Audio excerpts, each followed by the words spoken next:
आज हम स्टार्ट करने जा रहे हैं 10th क्लास का first chapter chemical reactions and equations.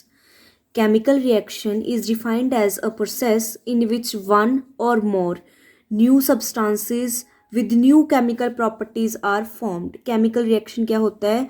जब एक ऐसा प्रोसेस है ये जब एक या एक से ज़्यादा न्यू सब्सटेंस बने, हमने कोई चीज़ डाली उसके बाद हमें एक न्यू प्रोडक्ट मिलता है, उसको हम कहते हैं केमिकल रिएक्शन।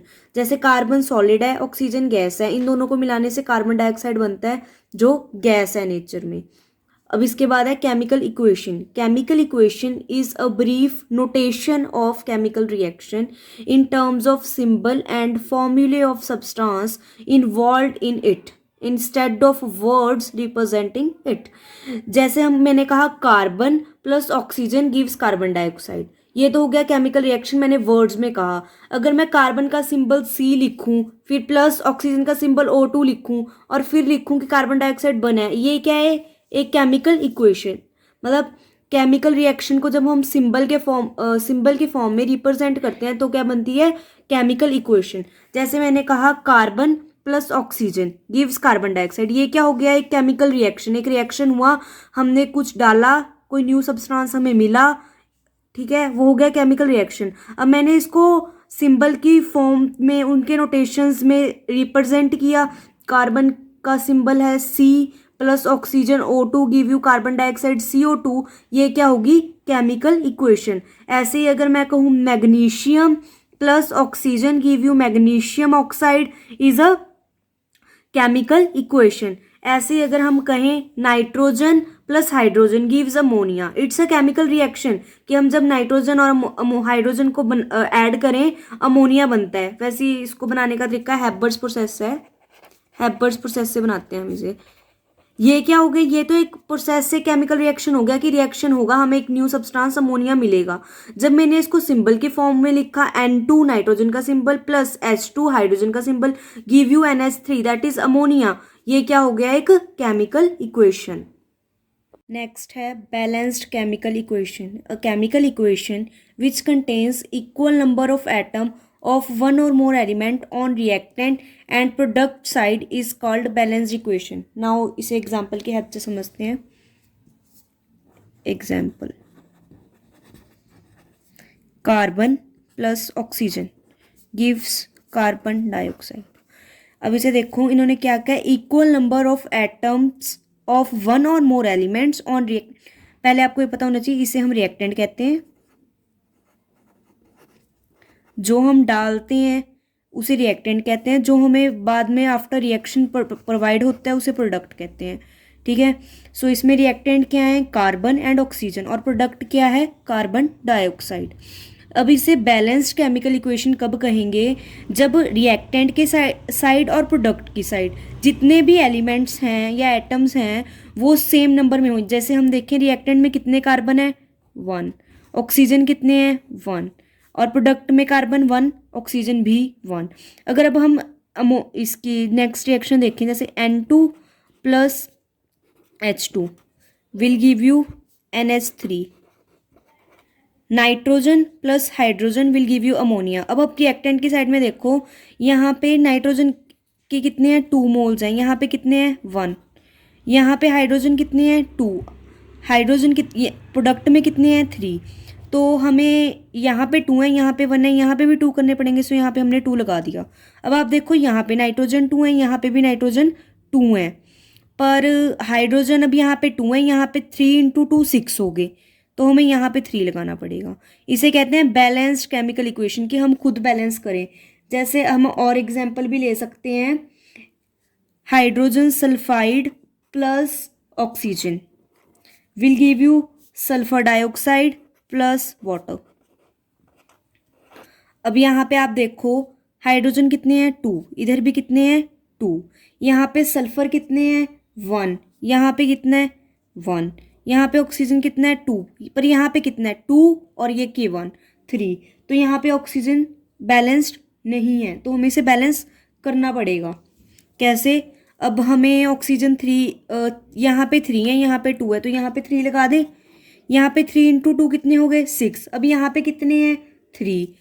तो हम क्या करेंगे, इसको बैलेंस करने के लिए यहाँ पे 2 लगा के देखते हैं। अब देखो यहाँ पे ऑक्सीजन कितने हो गए 6, यहाँ पे कितने हैं 4 + 1 5, यहाँ पे भी 2 लगा के देख लेते हैं क्या हो गया। अब हाइड्रोजन ऑक्सीजन 2 + 2 2 + 4 यानी कि 2 × 2 ये 4 हो गए। यहाँ पे ऑक्सीजन कितना है 1 ये रहा, ये 2 × 1 2, सो 4 + 2 यहाँ पे 6 हो गए, यहाँ पे भी 6 हो गए। ऑक्सीजन बैलेंस हो गए हैं यहाँ पे, ये देखो 4 ये वाले, 2 × 2 ये 4 ऑक्सीजन, 2 × 1 2 ये हो गए, 4 ये हो गए, 4 + 2 6, यहाँ पे भी 6। बट अब क्या हुआ, सल्फर यहाँ पे 2 हो गए, यहाँ पे 1 है, सो हमें यहाँ पे भी 2 लगाना पड़ेगा। यहाँ पे सल्फर 2 है, यहाँ पे भी सल्फर 2 है। हाइड्रोजन यहाँ पे 4 है, 2 × 2 4, यहाँ पे भी 4 है। ऑक्सीजन यहाँ पे 6 है, 3 × 2 6, यहाँ पे भी 6 है। 2 × 2 4 ये, 2 × 1 2 ये, 4 + 2 6। This is balancing of equation, कि जो इक्वेशन बैलेंस नहीं है उसे हम बैलेंस करें। एक और एग्जाम्पल ले लेते हैं, potassium in solid form plus water give you potassium hydroxide plus hydrogen gas. अब हम यहाँ पे देखें, यहाँ पे पोटाशियम कितने हैं 1, यहाँ पे भी 1 है। यहाँ पे ऑक्सीजन कितना है 1, यहाँ पे भी 1 है। यहाँ पे हाइड्रोजन कितने हैं 2, यहाँ पे कितने हैं 1 और 2 3। तो हमें इसको बैलेंस करना पड़ेगा। कैसे, हम यहाँ पे 2 लगा दें। अब ऑक्सीजन कितने हो गए 2, हाइड्रोजन कितने हो गए 4। अब हम यहाँ पे भी 2 लगा देते हैं। देखो अब बैलेंस हुआ, 2 ऑक्सीजन हो गए, यहाँ पे भी 2 ऑक्सीजन है, ऑक्सीजन बैलेंस हो गई। 2 × 2 4 हाइड्रोजन है, यहाँ पे भी 4 हो गए, 2 हाइड्रोजन ये, 2 ये 4। पर यहाँ पे पोटाशियम 2 हो गए, यहाँ पे 1 है, तो इसे भी 2 कर देना। This is balancing of equation. ऐसे हम और भी एग्जांपल्स ले सकते हैं, जैसे अगर हम लें BaCl2 barium chloride plus aluminium sulphate Al2SO4 3 will give you AlCl3 plus BaS barium sulphate. तो इसमें क्या है, बेरियम कितने हैं 1, इधर कितने हैं 1, क्लोराइड कितने हैं, यहाँ पे 2 हैं, यहाँ पे 3 हैं, हमें बैलेंस करने हैं। एल्यूमिनियम यहाँ पे 2 है, यहाँ पे 1 है, हमें बैलेंस करने पड़ेंगे। सल्फेट आयन यहाँ पे 3 है, यहाँ पे 1 है, हमें बैलेंस करने पड़ेंगे। सबसे पहले आप देखो यहाँ पे जो है बेरियम 2 है, यहाँ पे 3 है, यहाँ पे मैं 3 लगा दूँ, 3 × 2 6, यहाँ पे मैं 2 लगा दूँ, 2 × 3 6, तो क्लोरीन 6 हो गई, यहाँ पे भी क्लोरीन 6 हो गई। और एल्यूमिनियम भी बैलेंस हो गया, यहाँ पे भी एल्यूमिनियम 2 हो गए, यहाँ पे भी एल्यूमिनियम 2 हो गए। बट यहाँ पे बेरियम कितने हो गए 3, यहाँ पे कितने हैं 1, सो यहाँ पे भी 3 लगा दूँ। अब बेरियम यहाँ भी कितने हो गए 3, यहाँ पे भी 3। अब आप देखो बेरियम 3, यहाँ पे भी 3, क्लोराइड यहाँ पे 6, यहाँ पे भी 6, एल्यूमिनियम यहाँ 2, यहाँ पे भी 2, पर सल्फेट भी बैलेंस हो गए, यहाँ पे सल्फेट 3, यहाँ पे भी सल्फेट 3। ऐसे हम करते हैं बैलेंसिंग इक्वेशन। एक होती है बैलेंस्ड, जो पहले से ही बैलेंस्ड है, हमें उन्हें बैलेंस करने की ज़रूरत नहीं है। एक होती है कि हमें बैलेंस करनी पड़ती है, अनबैलेंस्ड होती हैं। तो बैलेंस्ड वैसे केमिकल इक्वेशन होती क्या है, जिनमें रिएक्टेंट साइड पे और प्रोडक्ट साइड पे एटम्स ऑफ 1 और मोर एलिमेंट जो है सेम होते हैं, कि अगर यहाँ पे 1 मोल है वहाँ पे भी, अगर यहाँ पे 2 है तो 2। जैसे कार्बन है, कार्बन में यहाँ पे एक कार्बन है, 2 ऑक्सीजन है, यहाँ पे भी एक कार्बन 2 ऑक्सीजन है। यहाँ पे क्या था, नाइट्रोजन 2 थे, हाइड्रोजन 2 थे, पर यहाँ पे नाइट्रोजन 1 था, हाइड्रोजन 3 थे। तो हमने इन्हें बैलेंस किया, यहाँ पे 2 लगा के नाइट्रोजन को 2 किया और हाइड्रोजन को 6। ऐसे ही हमने बाकी इक्वेशंस की हैं।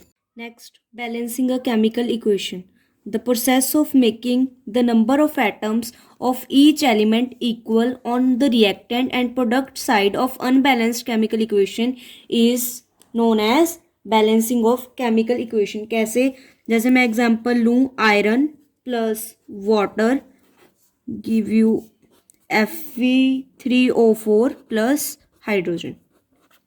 तो ये क्या है, ये बैलेंस्ड नहीं है, अनबैलेंस्ड है। अनबैलेंस्ड इक्वेशन में रिएक्टेंट और प्रोडक्ट्स को हम बैलेंस करें, उसको कहते हैं बैलेंसिंग करना केमिकल इक्वेशन की। अनबैलेंस कैसे है, इसमें आयरन कितने हैं 1, यहाँ पे कितने हैं 3, यहाँ पे हाइड्रोजन 2 है, यहाँ पे भी 2 है, पर यहाँ पे ऑक्सीजन कितना है 1, यहाँ पे कितने हैं 4। तो अब हम देख रहे हैं कि हमें इसे बैलेंस करना पड़ेगा।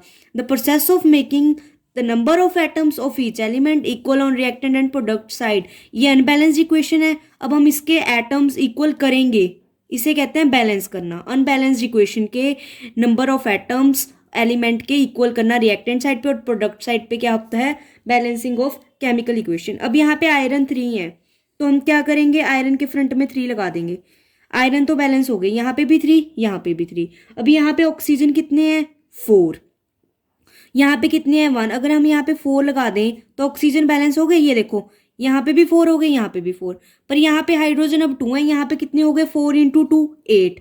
सो हम यहाँ पे 4 लगा देंगे तो यहाँ पे भी 8 हो गए। अब देखो यहाँ पे आयरन कितने हैं, 3, यहाँ पे भी 3, यहाँ पे ऑक्सीजन कितने हैं, 4, 1 इंटू ये 4, यहाँ पे 1 है अगर कुछ नहीं है, 1 इंटू 4 4, यहाँ पे भी 4।